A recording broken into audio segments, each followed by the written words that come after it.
জয়গুরু। বিবাহ প্রদানকালে ছেলেমেয়ের উভয়ের ভেতর বয়সের পার্থক্য কী থাকা উচিত সে বিষয়ে আমাদের মধ্যে অনেক সময় দ্বন্দ্ব লেগে থাকে।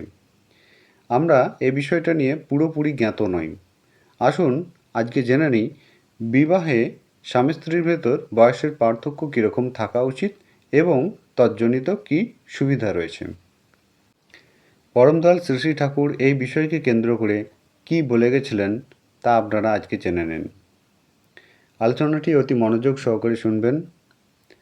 তিনি এক্ষেত্রে বলেছিলেন, স্বামী স্ত্রীর ভিতর অন্তত 15 হইতে 20 বৎসর বয়সের পার্থক্যে স্ত্রীর উচ্ছল জীবনী শক্তি পুরুষে সংক্রামিত হইয়া সমতায় উভয়ের বার্ধক্যকে অনেকাংশে প্রতিরোধ করিয়া থাকে এবং জীবনে উদ্যমে ও বর্ধনে উন্নীত করিয়া আনন্দে প্রমোদে সুখ ও শান্তিতে অধীরূঢ় করাইয়া বীর্যবান সন্তানের অধিকারী করিয়া তোলে, তাই ইহা ধর্মপ্রদ।